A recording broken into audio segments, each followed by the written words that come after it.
they put that information into a software program called KDS. We're actually getting a new system, so that will change, but they're essentially telling the town administrator and the select board what they need to maintain their services for the year, for the following fiscal year. And so they also provide the town administrator with any potential needs that are above and beyond level service. So that kind of is captured in a separate list that later down the road, the select board will look at to determine if we can add anything to our budget going forward. And so once we have the level service budgets inputted into the system, our assessors are working on providing our revenue numbers, which our budget is based off of revenues, and we have a balanced budget at town meeting. And so our expenses must meet our revenues. And so a year-over-year increase to tax base, we can only go up by 2.5%. And so if there's a need beyond the 2.5%, we need to go to the voters and ask for an override. And so in this case, this year, the request is above the 2.5% increase. And so that is why we ended up seeking the voters' approval for a 2.5% override. Now, you said the term level service a few times. So I don't know if I caught that. Do you explain what level service means? Level service means that you're providing the same amount of services, meaning you're keeping the same amount of staff, and you are ensuring you're not making cuts to your existing budget, so that you can provide the same level of service that you do from the previous fiscal year. Thank you. Now, the school also has their own process for coming up with a budget. Would you guys be able to talk to that, speak to that?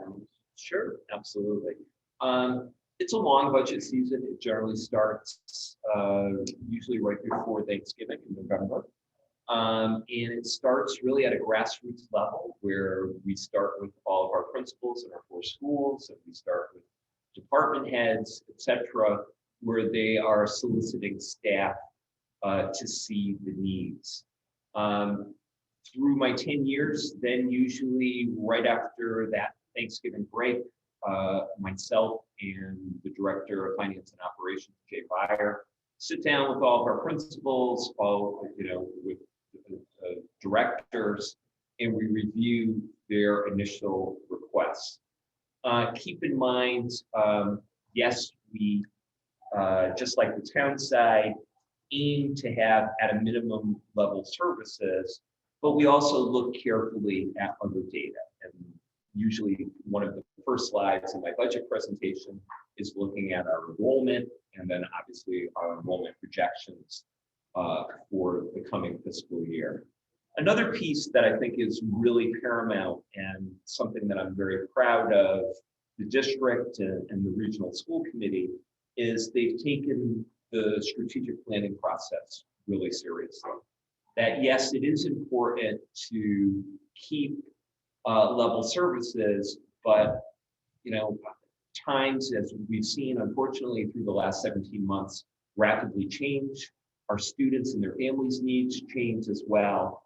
So we really like to take a look at what have we done with our 5-year strategic plan, but also with our annual school and district improvement plans to really improve what we're doing, improving outcomes for students. So keep in mind, we take a look at what those goals are, and then we think about what are some key targeted investments that we would also like to include. Now, considering you have 2 different towns in the district, how is it that the amount of money that each town will be giving towards the budget, how does that get calculated? So the individual assessments to each town are strictly based upon student population. So the local assessments, Tom, are generally, I can say it's been really, really consistent over the last 6 or 7 years. It's roughly a 55-45 split. So 55% of the local assessment goes to Upton because 55% of our kids are from Upton and 45% from Mendon. If I could add also this has been a COVID year, so things have been completely screwed up. And a lot of the stuff that we had to do for the budget process was very internal. In 2019, going into the 2020-2021 budget season, we actually had a series of meetings that were about each segment of the budget. So the high school education, technology, middle school education, principals, all of them gave presentations to the school committee, open meeting presentations, where we discussed the challenges in each budget. Special education was one of those meetings. So we had a whole series of meetings that netted out all of the different expenditures that we were doing and try to get people aware of the problems we were having meeting expectations of service. So for instance, we had one totally dedicated to sports. We showed, this is what we're doing in sports, this is how much it's costing us, and this is what the future holds. So we, as Joe said, we're trying very hard to make it a strategic and very open and very transparent process so that everybody can grasp what we're trying to do within the school budget. Right. Now, does the state kick in any money, or is it solely the towns? No, the state kicks in money through, there's really two principal sources of state funding. One is the general funding, known as Chapter 70 funding. And then the second, being unique as a regional school district, we also get regional transportation reimbursement. So that basically a certain percentage of what we paid for regular transportation for the buses, we get a percentage of that back. Now, roughly, what is that percentage? Roughly, it's been coming in around 72-73%. And realize, subject to statute, it's supposed to be 100% because we're in a unique situation by state law as a regional school district. We cannot charge, and trust me, nor do we want to charge families for transportation. But keep in mind, if you were to go to next door to Uxbridge or to Bellingham or any of our neighboring communities, parents have to foot the bill to the tune of $300, $400 per year to use the bus. Or be limited in what the buses can do to pick them. Sure. Now, going back over to the town side for a second, at what point in the town's budget process does this, so you guys come up with some numbers, you anticipate the town's going to fund a certain percentage. At what point in the town's budget process do those numbers get to you, I guess? So during the process, the town manager and Jay Byer are generally in discussions about, this is what they're paying, what the town side's at. Jay's telling us this is the expectation. So there's always that constant back and forth. The first formal meeting usually comes February. Yeah, February, generally around when they're getting close to certifying the budget, when they really have it, when the school has a good understanding of what they're going to be. But again, during that process, there's generally that communication. It's generally just between them two sets. Another thing that we had all talked about during this process of the override, that let's try to get on board with each other a little bit sooner so we can try to understand each other's side of what's available and if we're going to be the override vote again. Yeah. And I think, those numbers are generally determined sometimes after the governor's vote, right? So that's your first look. Yeah. State numbers and kind of base those numbers off the governor's. That's budget in January. Yeah, which isn't the final budget at all. Right. So we have to kind of estimate, kind of read the tea leaves a little bit, and find out where they're going to be. I'd say there's a lot of projection because we don't see our cherry sheet money through. There's an expectation of what you might see. Even we don't get a lot of state funding for the town side budget. I hate to break it up like that. I guess this is how we talk about it because the budget's the budget. Right. but we don't even see our cherry sheet money right away. So we try to see what the projections are. You try to stay in contact with the state reps and senator and try to make sure that we're getting those projections correct. So again, there's still that unknown as we get close and it comes almost down to the final hour that we're getting the actual exact numbers. And even it was even a little, was it late this year? Yeah, it was even a little bit later. Well, I think it's been, just this budget this year wasn't signed until after the new fiscal year started. So that has been a pattern. Last year was even worse. Yeah. They were into January. Yeah, it was a long. process. So, but one thing that came up in this, just in that conversation is the differences between the town budget versus the school budget. And when we talk about town budget versus school budget, I think it's important to note that we're not talking about them like against each other. But the reality is we do create them separately and they come together at a certain point. Where we have a regional school district, it's not the same as having an individual school system within town. So I think I've heard in the public, well, why do you say town versus school budget? It's like, well, there is those two separate things existing that come together eventually. Now, Mark, earlier you mentioned at what point that the town might start to seek an override. Can you expound upon that a little bit? Just at what point would the town have to start saying, okay, this ask requires us to raise taxes above 2.5%? I think we get a good look at that a little bit before the school committee certifies their budget because of conversations that are happening between the school administration and the town's administration. And so we do kind of have an idea, as presentations are being made to the finance committee and the board, as the select board, we kind of start to see based on our revenue numbers, what is feasible. So this year, for example, the number was 803,000. Well, we don't have that in our revenue. It's not, our new revenue was I think around 300,000. So right off the bat, Was that before or after? Just saying. well, the revenue number was the same, right? The revenue number was, Right. it was, How it showed up on the sheet. right.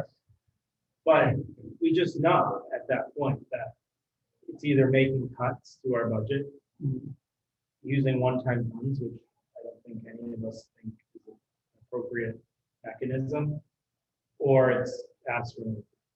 Right. Now, to bring back the term used earlier, level services, there are points when, in order to maintain level services, you might have to see an override of sorts. If you want to, as you said, your choice is either making cuts or, override. It sounds like. So level service and so there's two big animals here, right? So you have, and again, talk about the different sides, and you guys can speak to this more.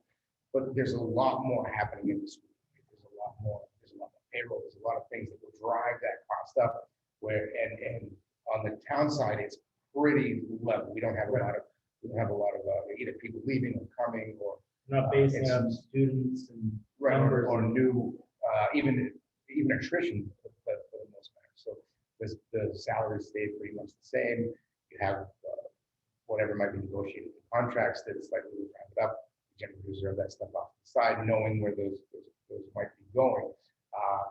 But there's also bigger drivers on the school that not only do they have to deal with contractual obligations for increases, but the state may slice in funding here, or there may be, while we're constantly looking at the shift in the state funding because of the communities that we live in, it is trying to put us in a category that they want us to be in. So that is also constantly driving. So there are bigger drivers on the school side than we generally would see on the community center, right? So that, when you talk about an override, I guess the override was specifically slated for the school, but those, when we looked at the numbers this year, we said, well, the increase is the 803 starting, right? And what we had to give from the new growth and the revenues on the town side was so insignificant. So that number, we said, well, let's just ask for the thing. I don't think if it was, what would the number have been had we, I don't remember off the top of my head, so I apologize, but when we made the decision, that's what was the driving factor in the decision. It was so close that it was, we just figured. Good question. So you guys said that the new growth was around 300K, right? I believe our new tax revenue was around 300. If I remember correctly. Well, This is going back to just. are you building our saying budget. new growth or the 2.5 levy The 2.5 increase? levy. Okay, And this, we have to use that for your town level service. Right, so that's gonna start, contractual obligations are gonna cut into that.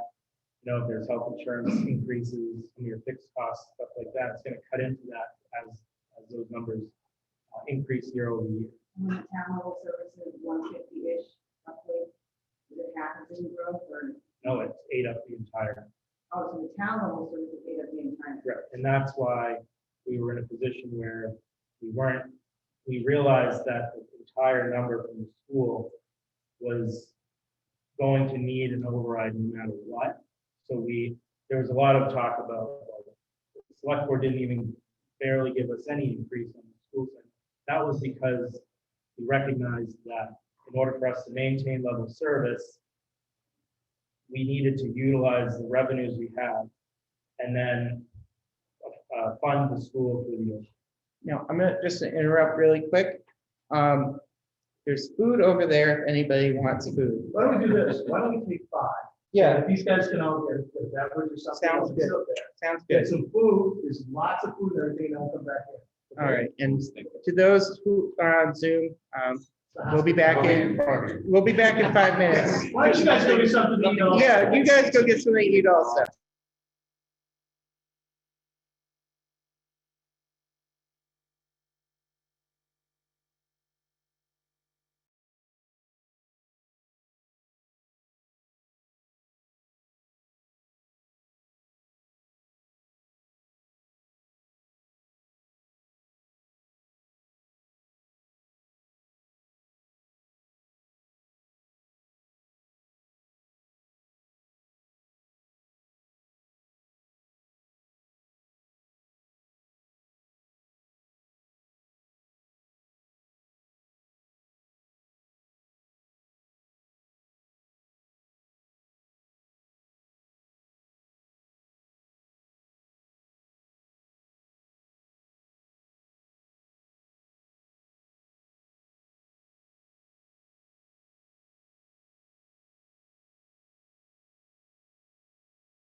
Thank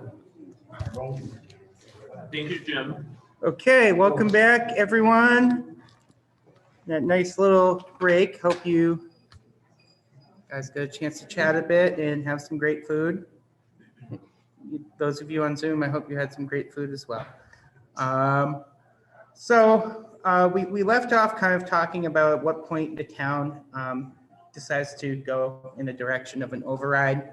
And something I wanted to ask Mark and Lawney.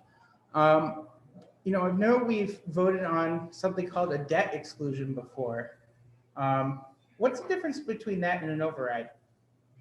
Yeah, the difference between a debt exclusion, the simple answer is the debt exclusion goes away at some point, an override doesn't. So an override is generally for operational services. A debt exclusion is generally for a piece of equipment at the highway department, building of a new school or a police station. Yeah. Those generally fall off the tax rolls. It's once like the a bill is mortgage. paid. Yeah. Whereas an override, that just goes, that's above and beyond the 2.5% that year and continues along every other year. It stays with the tax roll forever. That's good. Now, to pass an override, what's required?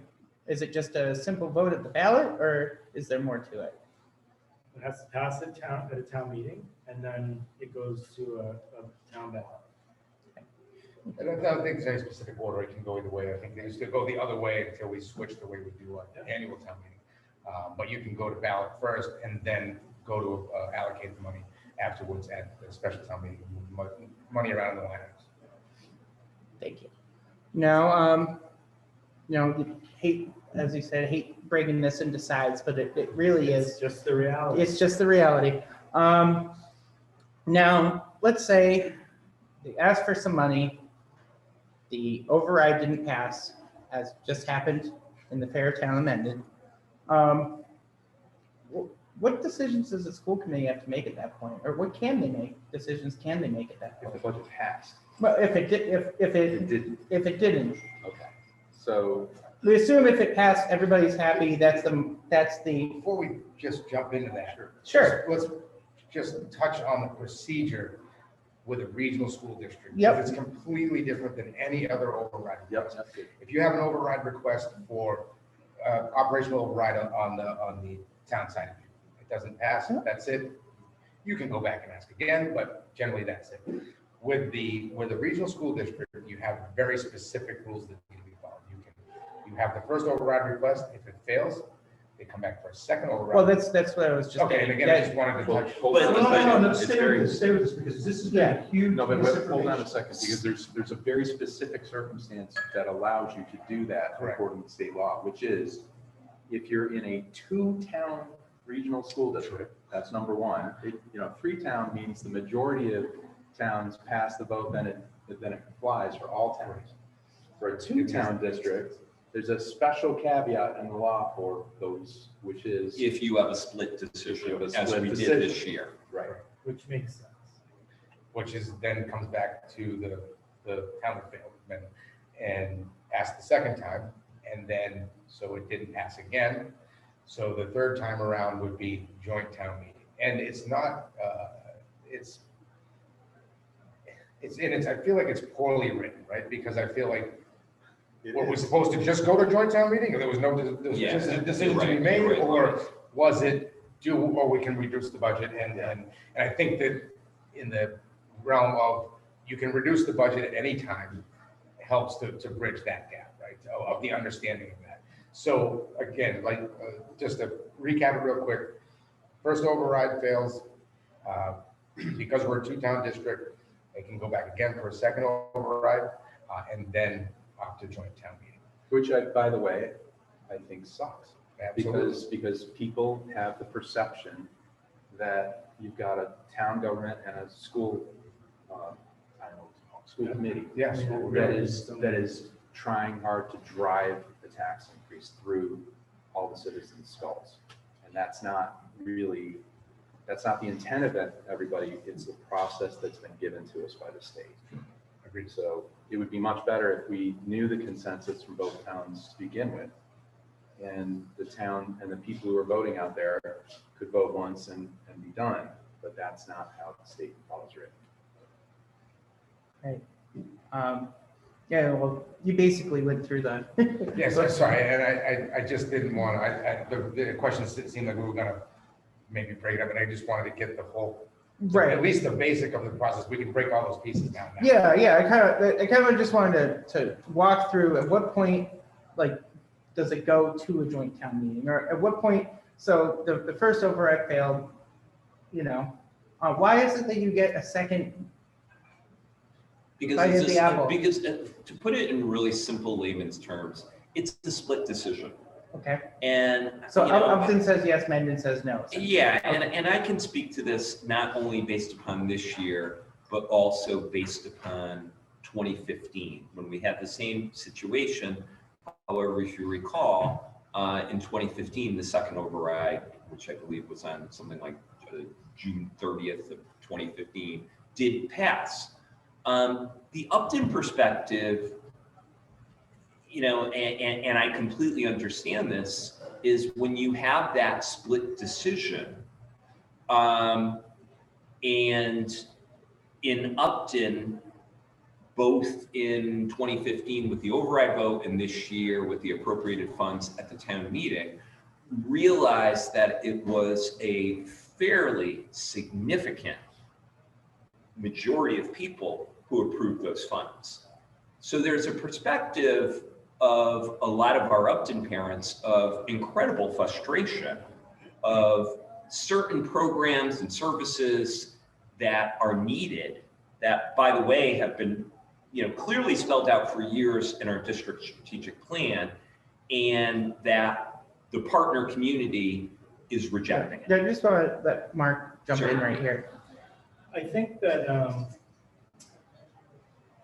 what Dr. Marusczak said is true, but what I want to also add to that is that Mendon and Upton's financial situations are very different, because in years past, Upton had passed a variety of overrides that put them in a position to have the available funds. And I think that, you know, what Upton did this year to fund the request is putting it off for next year. You know, Correct. Upton is cut a lot out of their operational budget to fund the school request. And so Mendon doesn't have the cash on hand like Upton does, because we essentially built a full-time fire department out of the existing revenues we had in the past. And so we're in a much different tax position than Upton is. Thank you. Now, I think we had a question from somebody. Just a point of clarification. At any point in between the first override request, the second override request, and the joint town meeting, the school could have theoretically changed the number that they were asking for. Yeah. So we asked the first time, it failed. We decided on the same value, the school committee decided on the same value for the second time. And if we were to go to joint town meeting, it wasn't until after that second override failed that we started discussing changing that value. I just want to make sure I understand. It was and what really, our choices it were was about two that. factors. Okay. Realize that after that second failed vote, the fiscal year 2021 closed.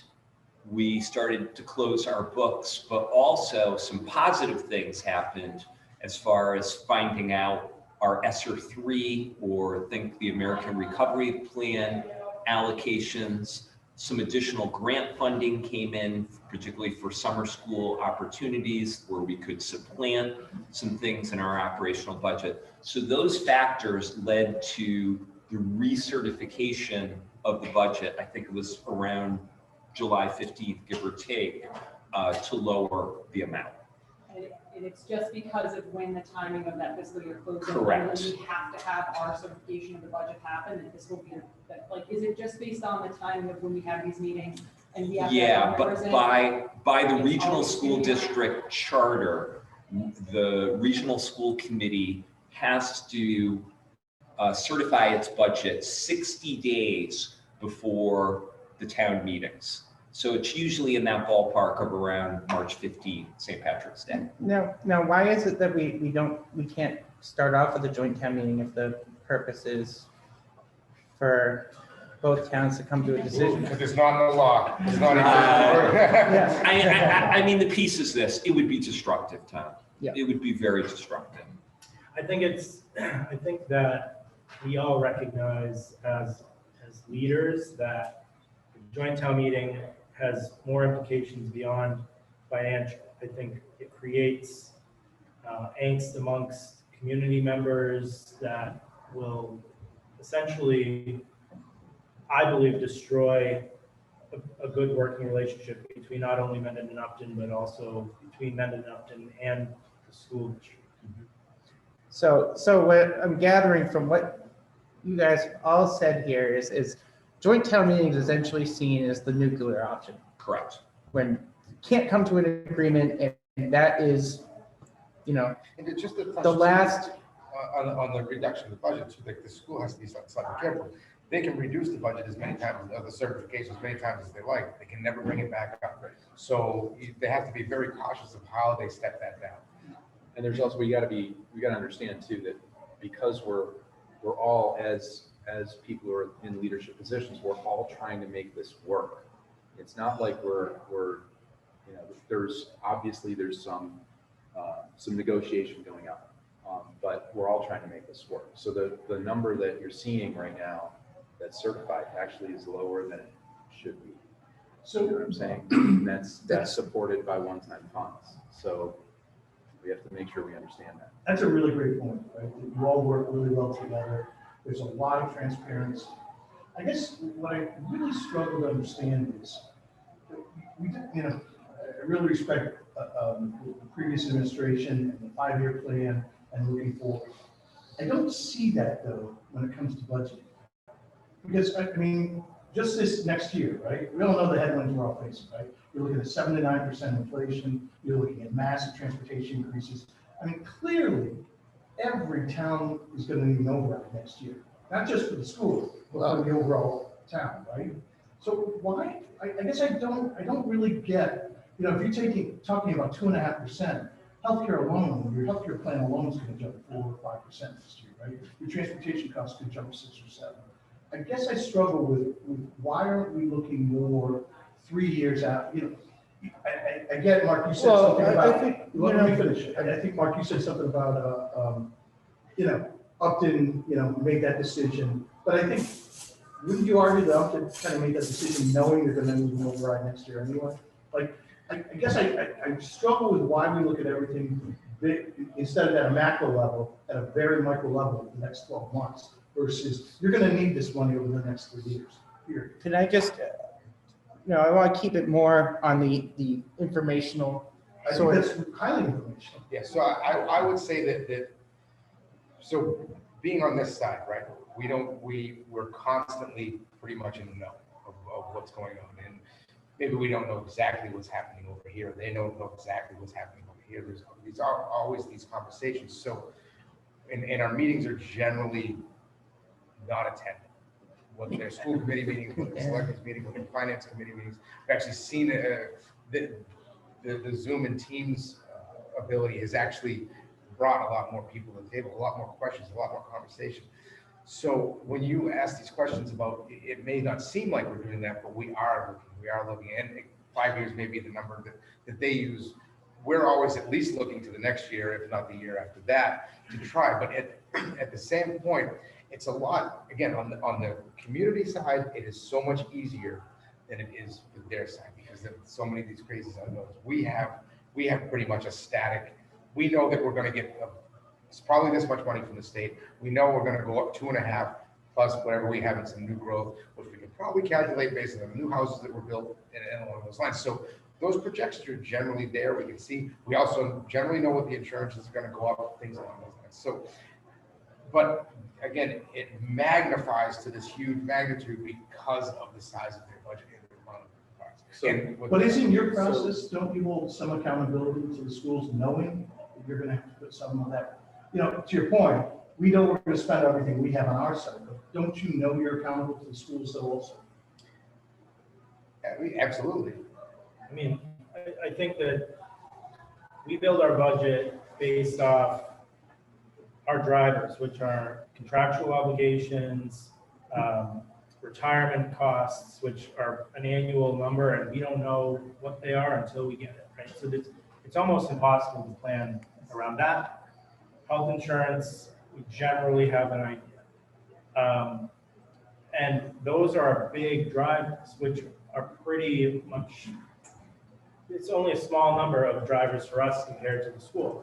And so the school number, once our budget is built, it's built also with some expectation from conversations with the school administration. So this year, That's what I'm trying to get. Right, To. so- That's what I'm trying to. yes, and those conversations happen. But especially this year, based on what we were seeing, it was clear to us that an override would be necessary in that. So as far as the 5-year plan is concerned, you know, I think from the school district, we recognize that we have to have some future planning that we can't do without. So there's a lot of planning, as Joe said, around the strategy. We have a 5-year plan. We actually published it. It's called Thrive. It's out on the website. Everybody can read it. You know, we try every time we have a school meeting or anything, we try to refer to the 5-year plan. We're trying to, it's constantly our messaging. We try to say, this is what we're planning on doing. And then along with that, we have to be exceedingly cautious about where we might be stabbed in the back by somebody's, you know, by God with snowstorms or by the state with a different assessment. Mother Nature. You know, we get stabbed really hard, as Mark has just covered, by things like healthcare and retirement plans and things that are Or factors that are out of our control, where you could have, Like a pandemic. well, pandemic is one that affected everybody, but you know, from year to year, when you've got, you know, some students that, you know, have some real significant needs, or you know, or a student who is, you know, has multiple disabilities and is in an out-of-district placement, and the student moves into your community, you're on the hook. And you know, last time I checked, our median out-of-district placement cost in tuition was about $142,000. That's the median. So, you And know, also for vocational schools, because we have a very expansive system in Massachusetts where parents can choose to send their children to vocational schools, and that costs money. We need to compensate those vocational schools for that. We have a question. So knowing that this pandemic is impacting, we just said about it, inflation's coming, children are significantly, we're going to be lagging behind, costs are going to go up. So what's going to be the change in strategy for the override that's coming next year and the year after that? What are you guys going to do and Mendon-Upton to deal with this? You can't just push it to another override where the town votes no and then this chaos continues. What is the town strategy now? Well, if I could, I don't think we really had, because of COVID, Yeah. I don't think we really had the opportunity to communicate the way that we wanted to Right. with the communities. So now we need to. Now Yeah, that's absolutely. changed, and That's absolutely the case. But the thing is, you have to understand that in prior years, when we needed an override, or even to talk about what the school budget was, we had a series of meetings, open meetings, where everybody could ask questions. Everybody could interact with us directly and understand what the budget was. You know, why is this going up? They could pick apart parts of the budget. The individual townspeople could come in and do that with us.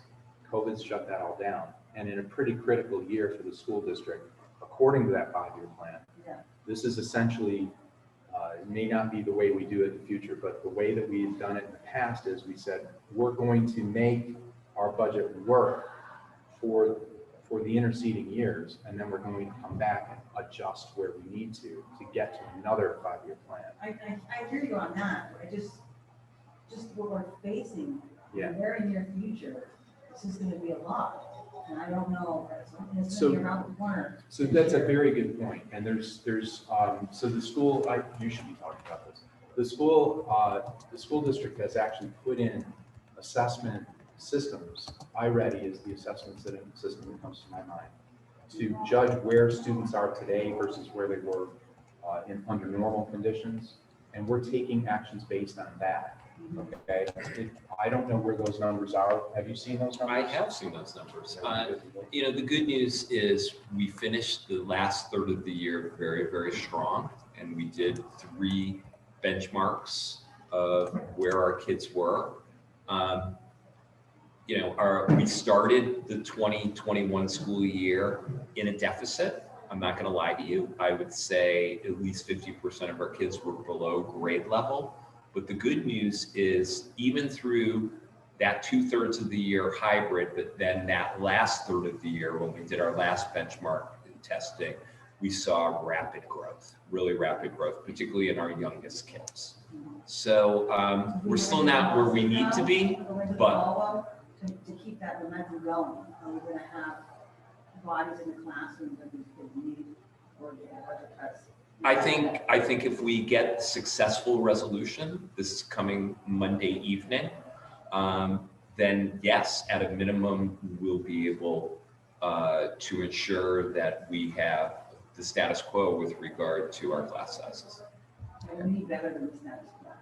I could not agree more. You gotta- This is an information. This is supposed to be, well, next Monday, you can, You know what, though? I want to just say that moving forward, these conversations are going to be happening in a different forum where it's likely to be Upton's Select Board and Finance Committee and Mendon's Select Board and Finance Committee, the school administration and the school committee. And that is where you want to bring that. right, close. absolutely, and then, you know, there'd Just to be, cap that off, we're highly aware of that, and I am chomping at the bit to try to get into that conversation. Okay, so please There'll keep be on asking that plenty of question. opportunities to speak about the underlying policies behind these processes we're talking tonight. Now, I just want to, feel like we're getting towards the end of the budget, you know, and when we're talking the process. So at what point, you know, we go through either an override vote or the town says yes, or second override vote or a joint town meeting. At that point, do we have a school budget? After all that is said and done, is So it that, passes a joint town meeting? it passes a joint town meeting or one of the other, Absolutely. that's, So what happens after that? Okay, well, we say absolutely, right? So if it was for the joint, obviously the joint town meeting is going to be for the school budget, the request was there. And let's just hypothetically say we just left it at the 800, right? So at that point, the 800 would have to be funded by the town to the school. Sorry? You gotta slow down. Oh, sorry. You just sped through a little bit. So if we still had the 800, Regardless of the going number. to theoretically, if the 800 went to joint town meeting, When it that's passed, where you're going. and it passed the joint town then it meeting, passed, okay. then the town of Mendon would have to send that 800,000 to the school. We would have to then, we could ask, there's more mechanisms that come into place now on the town side. We could ask for another override to cover that. Again, you could ask for another override. Or reduce services, use one-time monies to get through this budget cycle to balance the budget, because it has to have a balanced budget. So we would have to cut services, cut employees, and we had even it down at the 320 number, where it is now, that there was a list of cuts that were going to take place. As fate would have it, fortunately, however you guys want to call it, and embarrassingly, we have the spreadsheet did not carry those numbers over, and we're lucky enough to have that 320 to be able to transfer at special town meeting without having to take. There is actually a provision in the law, if the town and the school can't work things out, there's actually a provision in the law that allows the school and the town to go to a 1/12 budget, which is essentially going based on last year's budget. They would carry that forward until an agreement could be met. That's what we have right now. Yeah, and if the agreement can't be met by, I think it's December. If it can't be met by December, then the Department of Education steps in, and I think they essentially take over the operation of the school. They actually will make an assessment too, and kind of tell us what we would have to pay. Yep. Correct. So one of the things that's been occurred out there is that there's all kinds of windfalls we don't understand, right? That, you know, based on the timing of budgets and stuff, It's COVID money, it was carryover from the previous year. Can you speak, because that seems like a real sort of, thought process out there, and people who are sort of against overrides. There's all kinds of money we don't understand. There's windfalls out there from the school. Do you understand? I do. Okay. To put it really. I know you got it all in your safe somewhere, Joe, but- I do. Actually, I'm taking it to Noise from Public Charter School. The bottom line, and I think Mark spoke to this as well, the overwhelming majority of it, I'm going to say all of it is one-time money. And budgeting 101 it really isn't very wise to use one-time money for ongoing sustained operational costs. Now, granted, between ESSER 2 and ESSER 3, the district will pick up a little bit. But, again, there's also restrictions on how those funds may be used. So you may need an infusion of some money to go towards some type of capital costs. That's great. That totally makes sense. But, at one of the school committee meetings, somebody brought up the idea, well, if you really need school adjustment counselors that much because you're so concerned about, the mental health and the well-being of the kids coming out of the pandemic, why don't you use the ESSER 2 and ESSER 3 funds? Oh yeah, we could, but realize, what are you going to do after a year or after 2 years and so on? That So it is- effectively puts a new expense on the town. It's the proverbial kicking the can down the road. Gotcha. Now I just want, at this point, I want to kind of open the floor to questions. I also want to open the Zoom floor to questions. So if you have a question, you're on Zoom, if you could use the raise hand function, and I'll make sure you get to ask it as well. I think we've got a question over here. Yeah. Hopefully this is working as well. So we touched on it a little bit. Even pre-pandemic, it felt like there was always that struggle to stay afloat to get through this year. We lost our librarians, and what I see is that each time we do something like that, our level service budget is now here, where it really, really should be here, and then we can talk about growing with that 5-year plan. So it seems, what sort of like earthquake shakeup are we gonna need before we can start not only building back to where we were and keep our accreditation and all that good stuff, but then add all these things to meet that goal? Is it, and I'm not exactly sure what this would do for us, but like, it seems like we get some intervention from the state level. Is the Student Opportunity Act gonna help us? Not a bloody penny. That's what I was afraid was. Yeah, So what shakeup do we need? we're considered to be a minimum aid community. So as a result, we either get $20 or $30 additional in state aid in Chapter 78 from year to year. So as a result, Per student. $20 to $30 per student, which usually, in our district translates to a little more than $60,000. So $60,000 additional on a $39 million budget. I think the heart of the matter is this. Through my 10 years as superintendent, it really came down to just to keep level services in the regional school district. Every 4 to 5 years, you need an override. That's the reality. And to your point about trying to make ends meet in those non-override years, it's a super challenge. I think it comes down to this. These two towns are absolutely wonderful. But the heart of the matter is when well over 90% of your tax base is strictly residential and you don't have a broad or diversified tax base, you're going to struggle. It's that simple. Or you're gonna have very high Or you're going to taxes. have to cut the quality. Or have very high tax. Or you're gonna have very high taxes, yeah, I mean, that, to me, that's the thing we don't seem to want to face, is that we cannot, it's non-sustainable to continue to keep the tax base that we have and have the level of town and education that we're paying for. That's non-sustainable, so I guess I struggle with why are we so afraid of the override? It is a process that the state's forced on us, so why are we so hesitant around it when it's very clear we cannot hit our budgetary obligations and continue to enhance the town without an override? We can These are great points for a town meeting, Jim, but I don't. But that does speak to the process, though, doesn't it? Why aren't we just putting an override in every 3 years? Well, there is, so there is, To know that. so there is a strategic planning committee for the town. They're trying diligently to come up with a new plan and how to build infrastructure and a broader tax base. I think That's the saving grace. I mean, until we have more industry and commercial, large commercial, right? Right, so it's a balance, right? We don't necessarily want a super Walmart across the street from the town hall.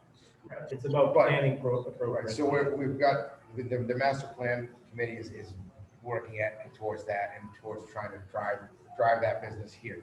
We happen to be in I think it's pretty strategic, but I'm told it's a pretty crappy area we're between two highways. Well, to me, that's strategic because you got 146 just down the street and we're almost touching 495.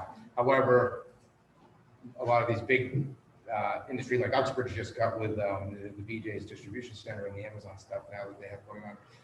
They're right on the edges of the highway, the way they want to be.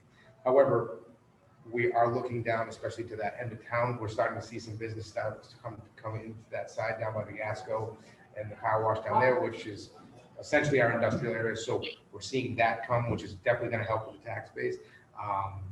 There's talks that I believe Imperial has already looked at putting in a small grocery store. They bought that parking shop chain, so they're looking to put that in. Probably in the driving range area. They're going to come in and board with preliminary plans. So seeing things like that where they'll fit in our community without being super oversized and large will definitely help grow that tax base along that Route 16 corridor and 140 as well.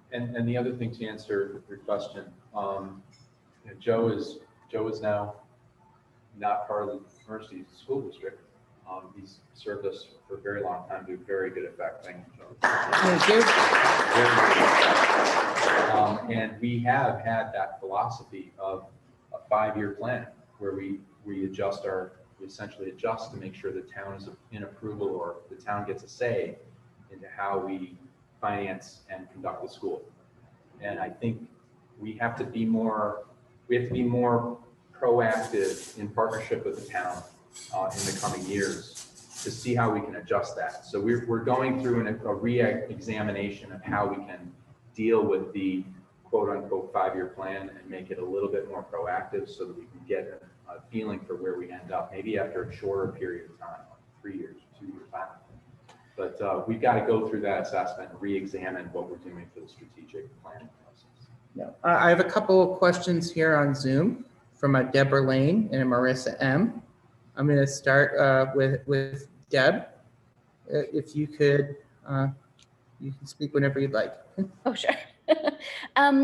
Is there any way to, for the communities to lobby our position to receive more than minimum aid? You mean more than minimum Sure. aid from the state? Yeah. I see. Okay, We can all so- write a letter to the senator or the state reps. So this You could comes also from- write a letter to Santa. So this comes from Mike Maroli, one of the select people. Who's he? I don't know who he is. Can you? He stole my name, I know that, but So Mike has been pounding me in the head to say, listen, you've got to start coordinating between the different regional school districts of your size and lobby the state because we are being forgotten here in the middle of the state. There's a few laudable efforts going on to improve the quality of education for underprivileged people closer to Boston. There's a lot of activities for underprivileged students out in the west of the state. But they're forgetting about our communities that are residential communities. And, that Chapter 70 formula ends up at 0 every single year, plus the minimum additional. And the fact that we're designated as a minimum aid community, and the fact that the town gets hit with a minimum local contribution, typically in the 300 to 400K that they have to cough up. That's not sustainable, as you said, Jim. So we have a problem with our state government right now. We do. We've had it for the last 5 years. We've had it since I joined the school committee. And it's very frustrating, but we've got to start teaming up with other communities that have the same problem and start coordinating a drive on. You know, my experience is our reps and our senators, they're good people, they're good guys, they're responsive, but they're only a small kind of, you know, cog in the wheel. And the larger agenda is urban and the gateway communities. And again, somebody brought up the Student Opportunity Act. Wonderful. $1.1 billion investment in education. Outstanding. The thing that gets lost is something like 85% of that 1.1 billion is going to 30 communities across the Commonwealth.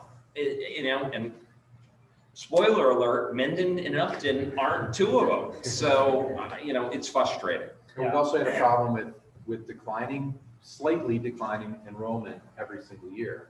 So while the state will keep the funding they'll keep the funding level when they see that happening, it's not allowing us to get more funding. Well, And I guess my learners question, are funded extra.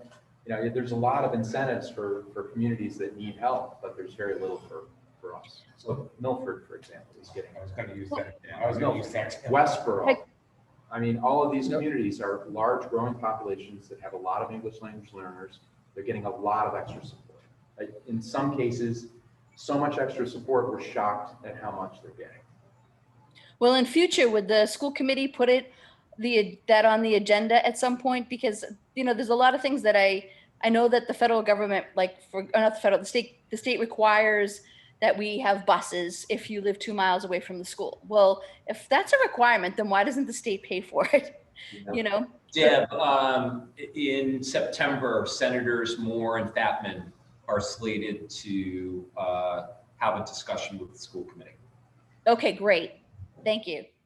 Thank you, Deb.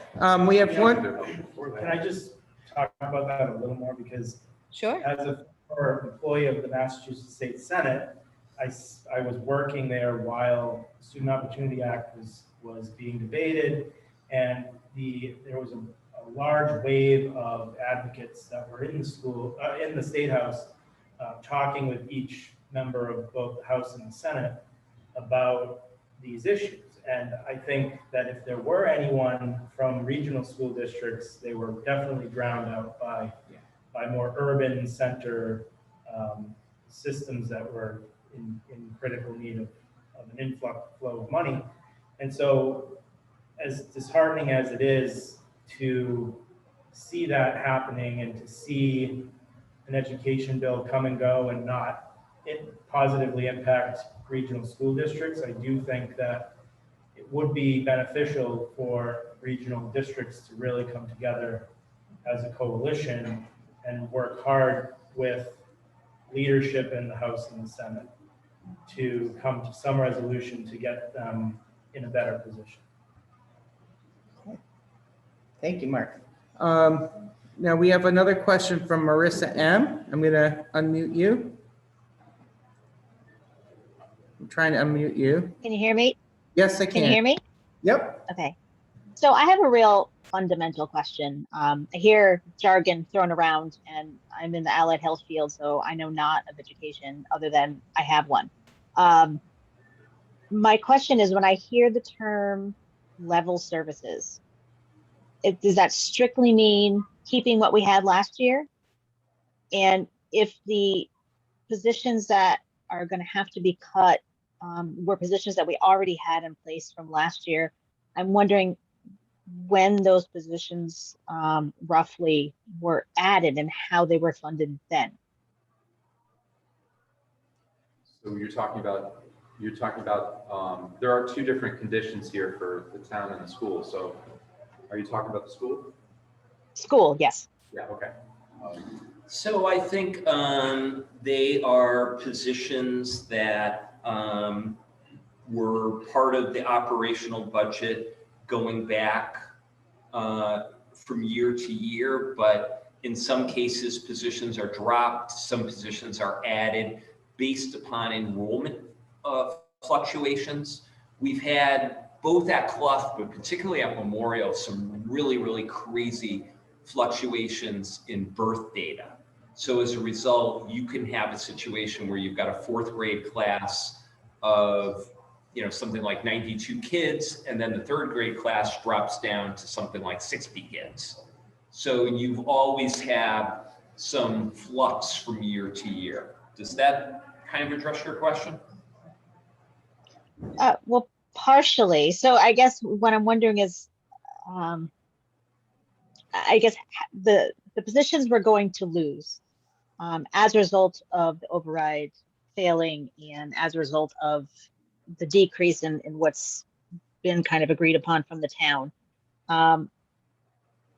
How are these positions chosen? And, you know, are they all kind of like the newest of the positions, or have some of them been long-standing and now have lost their luster? It's actually a mix. I had the opportunity 2 or 3 weeks ago to meet with all of the principals and have a discussion around what the priorities should be. And we had this mix of, realize we still have something in the ballpark of around 22 positions out on layoff because we don't have a final resolution of the budget. And part of it was, well, look, in looking at the scheme of who we're going to bring back versus some of those new proposed positions. And again, I go back to the issue of the library media specialists at Nipmuc Regional High School for the reason of our accreditation, and also the school adjustment counselors at Nipmuc and MISCO. It was really a decision around what are the high leverage positions in the areas of greatest needs in our schools. And there's also obviously the calculation around seniority and who can manage, who has the certification to manage the class structure that we currently have. Correct? Correct. Thank you. So when I hear the term level services being tossed around, if we want to maintain level services, so that literally means having what we had last year. Give or take, yeah. It's basically, you know, and I think Mark and Lawney covered it very aptly. It's basically maintaining the same level of services, programming, and staffing, and also taking into account inflation and increased costs. So you're not, level funding means your number stays the same, which Yeah. does not equate to Level service. Gotcha. Thank you. Thank you for your question. Now, do we have any other questions from anybody in this room? Would like to? Is there anything that like the students of the schools could do to help possibly get more funding, like writing to the legislators or So I would, protesting? I would say whatever. Strike. Yeah. Save us money. Let's do a strike. Yeah, there you go. I would say that along with whatever we might be able to pull together with other regional school districts to be or part of those committees if you have the time. I mean, I'm sure that there's a lot of you know, I don't know why it's eluding me right now, but help. What do you call it? Public service that you can do to help with, maybe if you're trying to do student council or something along those lines, that you can help along with these committees to be able to maybe take a ride in if they're going to go to the State House for the day. And it's actually quite a learning experience and pretty neat to go in to see how things work, and be able to be there for a reason to help advocate for it. I would say be involved, engaged, not only to you, but to everybody in this room. I mean, these guys talked about, you know, these guys on Monday nights, you guys are still meeting on Monday nights, right? All right. Whatever. Oh, well, okay, you guys are in Zoom Monday, land. Tuesday, But you would go, you go to town hall on Monday nights, it's crickets, right? It's basically, you know, school committee meetings, it's pretty much me, the school committee, and maybe some administrators that I forced to be there because they have to give a presentation, and a union person, okay? Generally, unfortunately, and I don't think Mendon and Upton are different from any other community, probably across America, people don't engage unless there's a crisis, right? You know, or they engage on Facebook, for God's sake. Like, don't live on Facebook, okay? Facebook is the domain of the stupid, all right? Hi, Facebook. You need to engage in, I know, really, what are they gonna do, fire me? You need to engage at the town level and also at the regional school committee level for the simple reason that this is the stuff that really affects your life. What these guys are deciding and what this regional school committee is deciding really affects you. Joe Biden, the Senate, you know, great, it's interesting conversation, but it doesn't affect your life. Yeah. Like me next year and Right. literally everyone I know. So, you know, I think from the perspective I'm coming from is when you talk about wanting to be involved and to help with things, like when I was, I would say a junior in high school is when I started attending meetings at a local government level.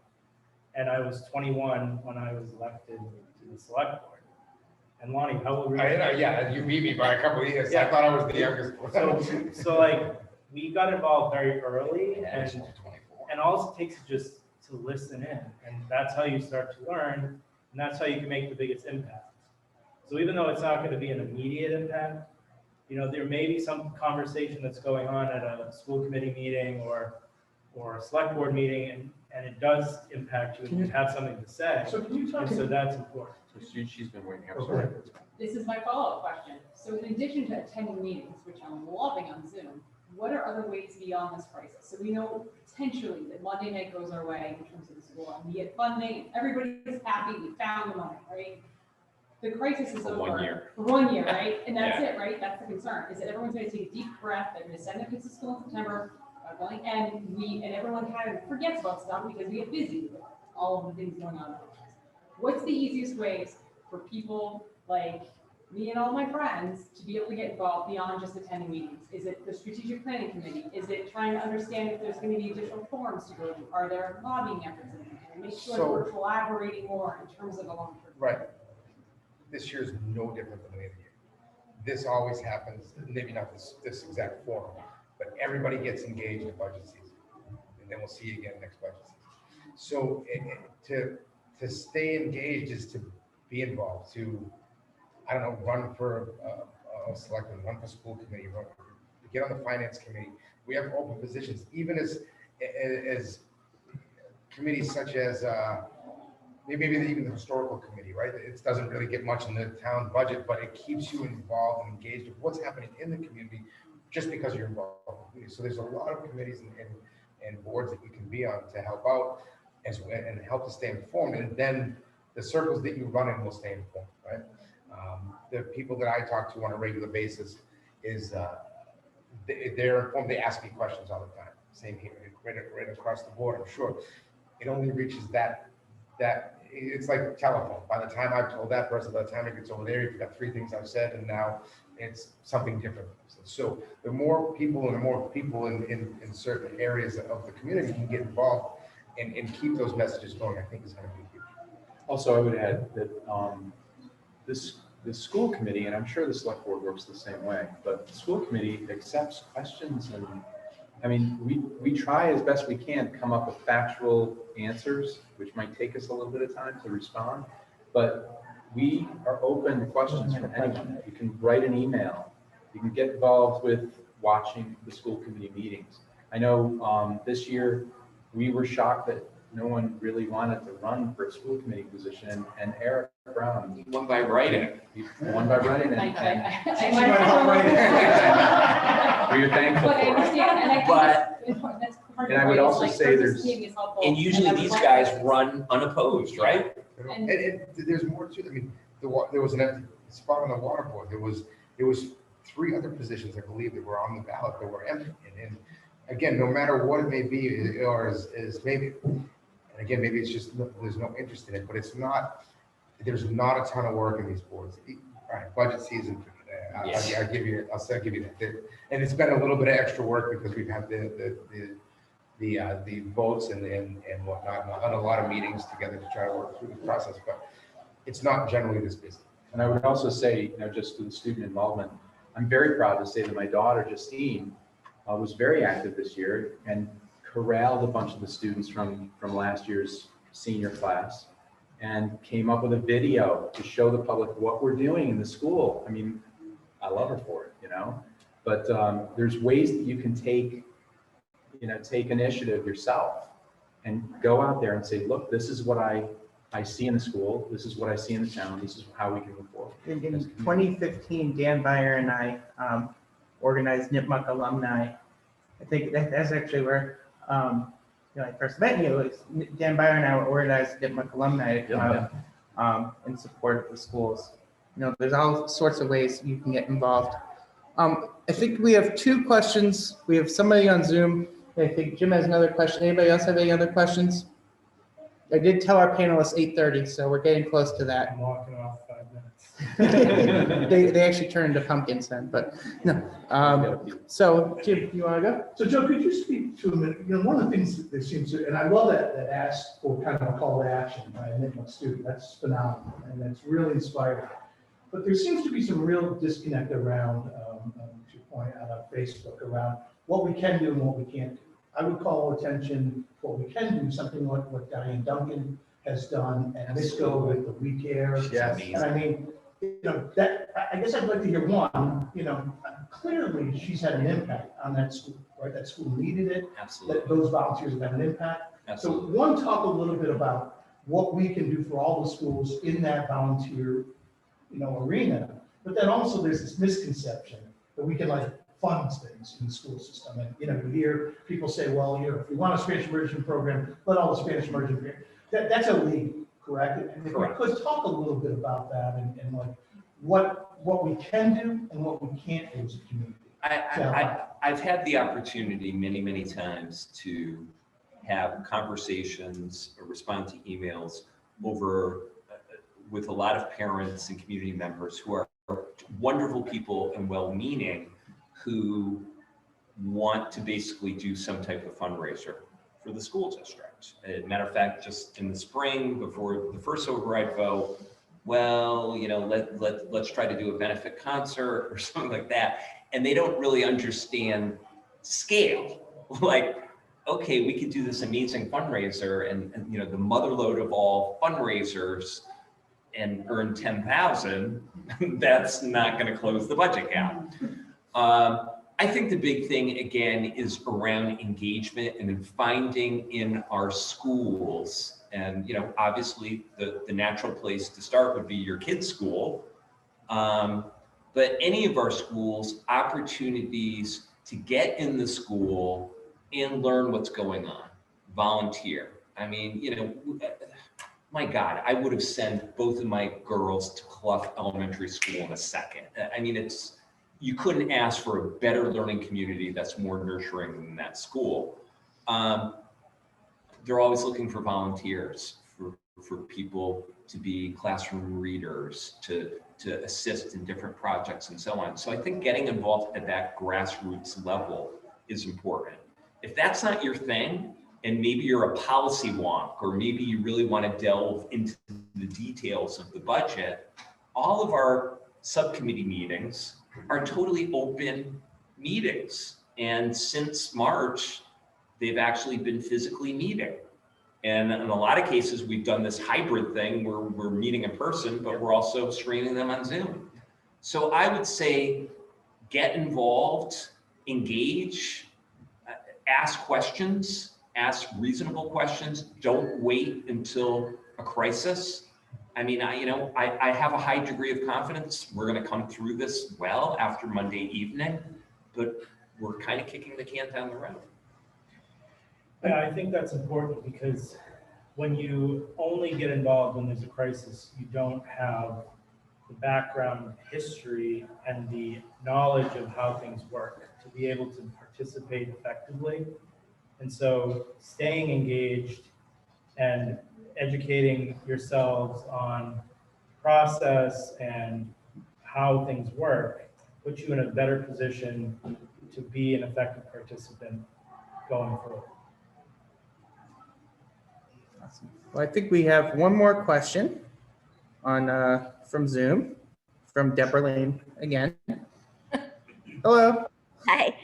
So it's really a two-part question. One's a general, and one's more specific. The general question is, you know, come when we start going back to when we have school committee meetings, or any meeting really, if A, you could repeat the question from the audience, that would be great. And B, if I know there were a lot of complaints about the school committee meeting question process, and I found it very frustrating as well. This kind of forum is perfect, where you can ask your question and listen to your response, because sometimes the question that was being repeated wasn't actually what the person who asked the question was, what it was about. So you guys would answer the question, but it wasn't translated properly. So you were answering a question that really wasn't asked. So this kind of back and forth is great. And especially if you have a follow-up, it's terrific. So this forum was great. I really appreciated this. Well, I think honestly that in some cases, the school committee is trying their best to answer the questions, but the forum is, you know, it's very difficult to answer it within the context of what we presented. So we'll try our best on a school committee meeting. And if we've got it wrong, please tell us we got it wrong and repeat it. But we need to have more meetings like this too. Yeah, I think that's the bottom line. If we have more meetings like this throughout this year, I think we'll be in a much better place next year when we're making decisions as a community.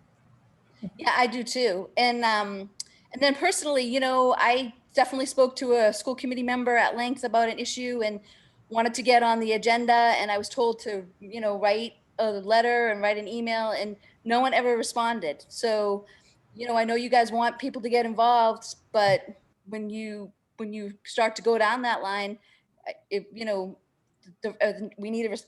people need responses. Yeah, understood. Apologies. All we can do is. It was the new guy that didn't respond.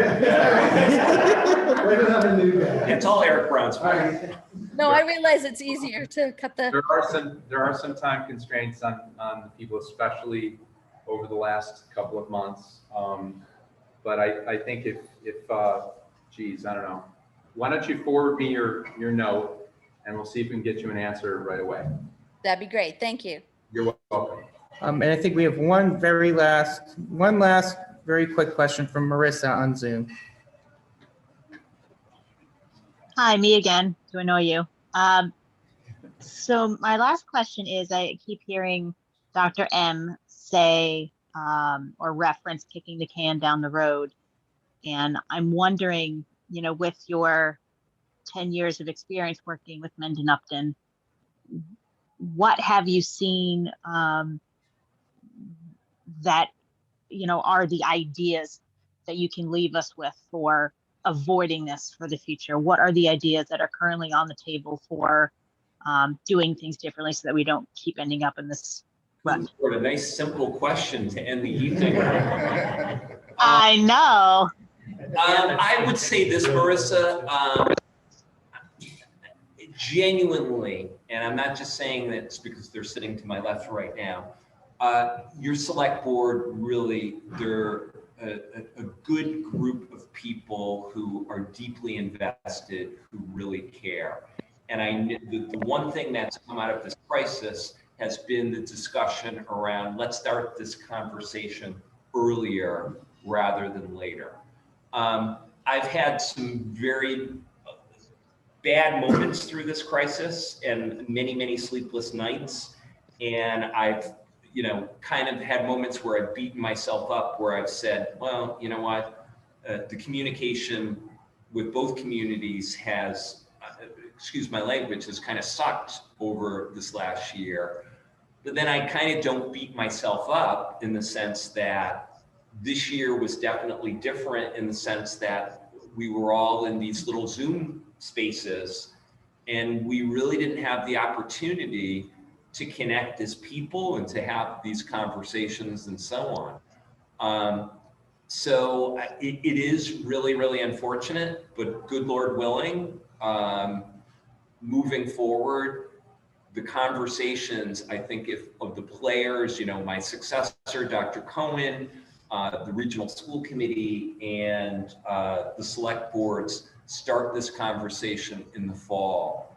I have full confidence that you've got folks that have the capacity, the political will, really deeply care about not only the community, but the regional school district to come up with a strategy that makes sense. All right, and I think that is a wrap. Thank you to all the panelists for coming out tonight. Thank you for everybody that participated, both on Zoom and in person. Thank you to Jim Bro for all the work you did. Hey, and seriously, thank you guys. I mean, you didn't have to show up tonight. This is the kind of stuff, people really need information. And just your conversations tonight dispels so much, frankly, crap that's out there. It's really, really helpful.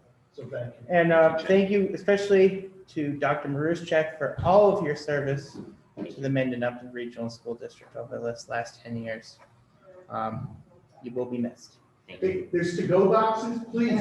Clearly, Billy Joel outdrew us a little bit. Shockingly, okay? Because, you know, one quick thing too, we're always available via email or phone call. You can catch us, our emails that get sent to us off the website. I'm always just down in the town line in Bellingham at the office usually, or at my house. You can feel free to pull in the driveway or just call me. We're always. Yeah, don't ask questions after. I don't answer Facebook, but I shoot an email. Stay safe there.